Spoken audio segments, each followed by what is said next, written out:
Hello, horror stories. On this occasion, I want to share with you a paranormal experience that I had with my wife, Julia.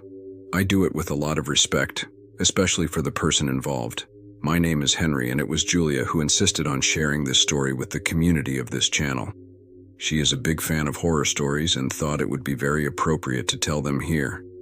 It happened a few years ago when we were traveling in our car on the highway around Thanksgiving, heading to my mother's house in Oklahoma. We were going to spend that day with her and my brothers who live there. The trip went smoothly, enjoying the landscape and our company while listening to music. We were going on Route 35 and we still had a couple of hours to go. It was already dark and the sky began to darken as if a storm was brewing. Julia fell asleep. It was almost 12 at night. I continued along the path listening to music to stay awake. Suddenly, thunder began to sound and, with the illumination of lightning, I could make out a figure moving a few meters ahead on the side of the road. I couldn't see if it was a man or a woman, as it appeared and disappeared with each flash of lightning. I slowed down until I finally got closer, and I couldn't believe what I was seeing. It was just a kid on the road, no more than 10 years old. How could it be at that time of night and with the road practically empty? The boy made signs with his little hands, as if asking me to stop. I immediately woke up my wife, who was startled, saw the child, and told me to stop the car. Without hesitation, I stopped to the side. He was a very small child, and we couldn't understand what he was doing there, alone in the open, shivering from the cold and barefoot. My wife rolled down the car window and asked the boy why he was alone at that time of night. The boy just looked at us but didn't respond. My wife continued to ask questions politely and turned to me asking what we should do. We couldn't leave him alone there. It was clear that there was no one else nearby. There was no nearby house in sight from which he could have escaped. The boy didn't say a word. He just looked at us with a worried and sad expression. On that mountain there was nothing but darkness, the noise of the countryside and the rolling thunder. We began to despair about the situation, until we heard in the distance the voice of a man shouting, "Ignore him, ignore the child, please." We turned around and saw a tractor slowly approaching. We realized that the one who was screaming was the man who was driving it. The man with the tractor came close enough that we could see his face. He looked exhausted and worried. He hurriedly got off the tractor and told us with a trembling voice, "That child is not real. Please don't stop." My wife and I looked at each other in disbelief, but when we looked back at the child, in the blink of an eye, he was gone. Worried, Julia got out of the car and started looking for him, thinking that maybe he had gotten scared and hid under the car or hid in the bushes. He called him repeatedly, but he gave no sign. The old man quickly got off the tractor when he noticed that Julia was desperately looking for the child. I rolled down the window and the man warned us not to waste time, that boy was once alive, but now he wasn't. His expression was serious and he seemed to be serious. I looked at him without being able to react, until the old man looked at Julia and gestured for her to follow him. I tried to convince my wife to get in the car and we would get out of there, but she was determined not to leave without knowing what had happened to the child. The man began to walk, and Julia followed closely. I decided to accompany them so as not to leave her alone, and we moved along a narrow path that went into the forest. We dodged branches and trees until we reached a wooden cross sunk into the ground, with an inscription indicating the name and dates of birth and death of what appeared to be a child of only a few years old. On one side of the small tombstone rested an old teddy bear. We exchanged glances with Julia, a mixture of amazement and sadness reflected on our faces. It was impossible for us to believe that the same boy who minutes before had asked us for help on the road was dead due to a car accident in that same kilometer, and that his family had decided to make a small tombstone in his memory at the place of the accident. I confess that despite our doubts, we felt terror at that moment. A sensation of chills ran through my skin like a gust of icy wind that crossed to my bones.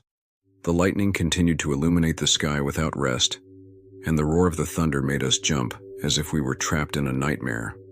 We remained silent, processing what we were seeing, but suddenly we saw something that left us in shock.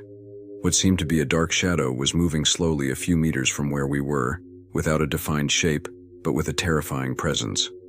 Our hearts raced when the shadow stopped in front of us, and we could feel its cold, piercing gaze, as if it were watching us with malice.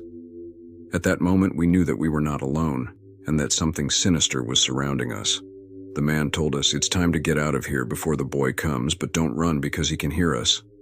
My wife quickly backed away and we headed towards the car, and before getting in, Julia asked the man how long ago that accident had occurred that ended the child's life, and the man responded that it had been about 3 years, but that it was still happening.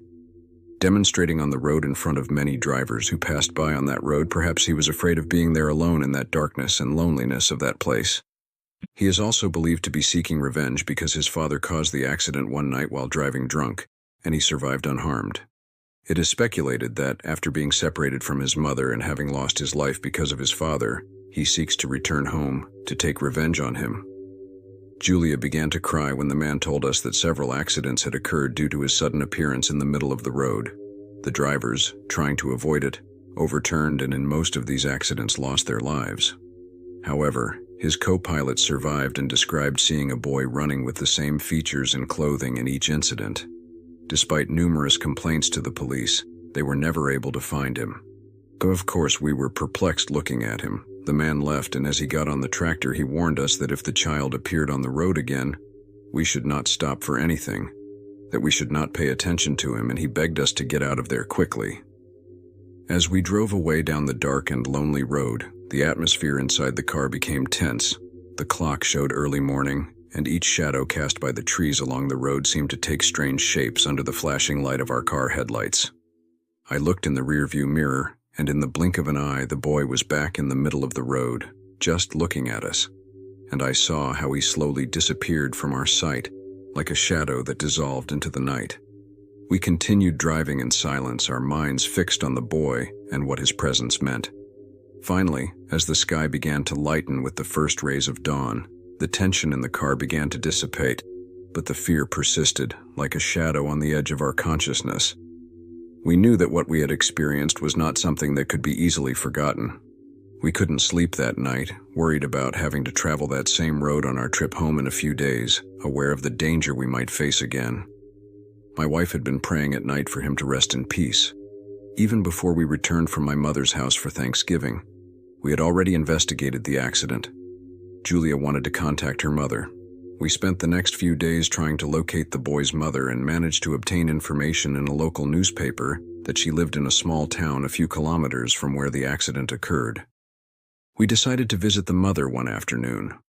The road to his house was full of uncertainty, but we knew it was necessary. When we arrived, we were greeted by a tired-looking but friendly woman. As we introduced ourselves and explained the reason for our visit, his expression changed to a mix of surprise and sadness. "I always knew that my son had not found peace," the woman said with tears in her eyes. She invited us in and told us the story of the accident involving her ex-husband and son. Julia took the woman's hand and told her that we had seen her son asking for help in the middle of the road late at night. Hearing this, she begged us to take her to the place so that her son could find peace. He confessed to us that he had never traveled that road again since the accident, as it caused him a lot of pain, and that since then he had barely left his house. The next day, we returned with the woman to the forest. She brought flowers and a photograph of a child. Upon arrival, she placed the flowers at the foot of the cross and knelt in silence, praying for her son. Julia and I joined her, hoping that our actions would finally bring peace to the boy's spirit. Suddenly, we felt a soft, warm breeze blowing through the forest. It was a feeling of calm and tranquility that we had not felt before. Anna stood up and looked around, as if she felt her son's presence for the last time. "Thank you," she said, her voice broken but grateful. "I know my son is at peace now." That night, on the way back, we felt relieved. Julia and I knew we had done the right thing. The next morning, we packed our things and prepared for the trip back home. We decided to take a different route, one that would take us along longer paths but without the shadow of what had happened. If you have enjoyed this story, we invite you to subscribe and activate the bell so you don't miss any others. Until next time.